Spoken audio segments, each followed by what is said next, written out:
Asibulise mfowethu. Angiyabingelela kakhulu. Mfowethu siyababulala ngenyana phakathi. Sifikile la size ngalo msebenzakalile. Ubhuti ongasulela mhlawumbe uthuba amagama. Ngibingelela Ramthaniya yonke indawo. Ngizocela nje ukuthi ngizithule kuqala umncediso kaQwabe eMshwathi la ka-1 2 esigamekweni esikhulu esenzakalile ehlasimulisa umzimba sikhona la eMshwathi. Ubhuti mhlawumbe nje ufisa nje ngakuchazela yenzakalile. Kafishane nje ngizothi osukwini la izolo kube nemvuyana eke yathi ukuqala ngethuba ngabo 6 ntambama. Lemvula kubanga futhi imvula eqinile akubanga imvula eserious. Akuphelanga ngisho imizuzu ehlanu imvula ikhona. Sithe mase sicheka hayi ngeke sezwe kuduma amanzi aduma ngeindlela into ekade siqala ukuyibona emgwaqweni ebridgini uma sicheka kunekhukhula exa ukwenza kodwa esingakhomba ukuthi kungaba ile mvula engadala lezi. Ukusashiya sile kubuza namanje ukuthi ngabe kwenzekani. Ukuphuma kwenu mhlawumbe simqalaza ukuthi kwenzakalani. Yini nibonile la ngaphandle mhlawumbe kukhona oseduze akwazi ukubona ukuthi kwenzakalani. Ngesimo sokuthi umgwaqo wethu nebridge nemizi yethu kuseduze koncelene kakhulu. Sisesinothisa ukuthi hayi bo kunomuzi oseduze nomgwaqo namaproject okubhidlike aphela abaproject. Uma ibhidlike phela sondela njengomphakathi sibheka ukuthi ngabe awukho umonakalo owenzekile mhlawumbe ongadlula nemiphefumulo yabantu. Cha, sibese sicheka sabona ukuthi bakhona abathathu esisaqinisekisile ukuthi ababonakali kodwa yedwa ukhona osetholakala esedlulile emhlabeni. Yilaba ababili njengamanje izinhlaka zikahulumeni nawo wonke umuntu okhona umphakathi sisahlonza sisabheka ukuthi ngabe siyabathola yini laba ababili abangatholakala. Mhlawumbe singabonga nje la asebetholakala ngomsebenzi bala bafika balekelele. Mhlawumbe futhi njengoba ungachaza kancane nje kuyindawo emi kanjani lapha la kwenza isigameko mhlawumbe umubheka nayo ngendlela esakhiwe khona ukuthi indawo mhlawumbe efanele ngabe ihlala abantu noma kanjani.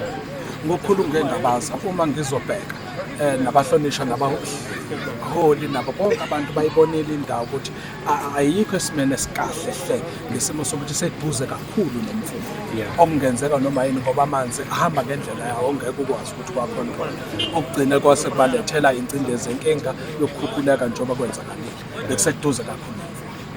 Kodwa umphakathi uyithathele phezulu umubheka indawo mhlawumbe uqeda ngibonakala sikhona umonakalo khona.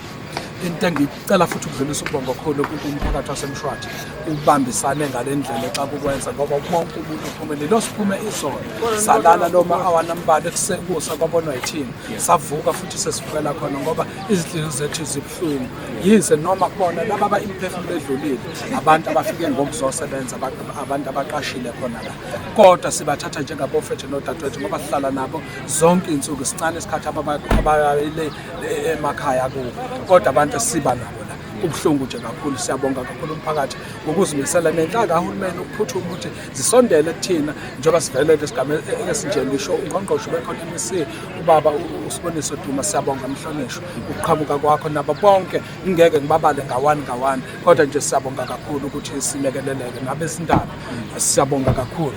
Siyabonga Nyana Productions ukuthi isondele sikwazi ukuthi nibe nathi sizini isikhala nisondele anisondeli ngoba ukuthi idinga usizo kuthini kepha nisondela ngisho sixakekile uNkulunkulu anibusise niqhubeke nephambili ikwenze lokho. Ngesingabheka ukuthi okunye abantu khona abantu abaphilayo abakhona bathi izindlu zihambile indawo yokulala abantu izinto zokugqoka ukudla ukuthi khona njengale ngezansi ifice abafana abehlele endaweni ubona ubona foundation bangitshela ukuthi hayi futhi sine indawo lana yikho izimhlambe zonke asasala indawo kuphela babeke nje lapha foundation bathi sekhaya.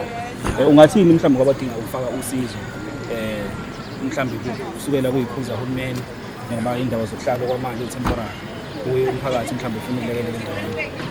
Mhlonishwa ngicela ukudlulisa lokho sibonga kakhulu nakubaba umhlonishwa uDuma uke wasikhipha umyalelo ukuthi laba abathintekalile kulesigameko ucela ukuthi becelele esikoleni kukhona isikole izolo abakwazile ukuthi belale kusona namhlanje kukhona uhlelo lehholo lokuthi namhlanje beqhube khona ukuze kwazi kube khona eminye imizamo abazokwazi ukubisiza la kodwa siselapha uhulumeni sayibambela imvelo sicela ukuthi nabanye ungakwazi ukuqhamuka abe nosizo, sicela ukuhlaba ikhwela ukuthi akaphuthume alekelele ngoba isigabeni esenzakale akukho ngisho isipuni, akukho lutho, kumuke yonke into, umuntu usele nje kuyena lento ayigqokile.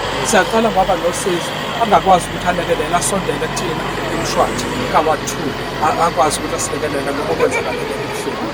Sibuyele kule ndaba yokuthi uma kutholakala lokho otholakele yena, siye sabona ukuthi ngathi abantu sebeyahlehla laphaya, asinaloko ulwazi, sitholanga information ephelele ukuthi mhlambe bekuthathwa ikhefu noma mhlambe kuthiwe yini indaba laba abanye abangatholakala. Ngesimo sokutholakala kwaloyo yedwa kube sekuthiwa kukaceleka ukuthi ake kuthathwe ikhefu elincane, bese kuyaqhutsheka ngoba namanje sisesekhona la, kusazoqhutsheka kuzama ukuthi sibhekakale noma kunzima, kodwa kusizoke sizame ukuthi siqhubeke sibheke laba ababili abangakatholakali ngoba kubalulekile ukuthi nabo begcine betholakale. Imindeni ehlakale lesigameko kubuhlungu kakhulu, kodwa nabo kuhle ukuthi begcine betholile ithambo labo.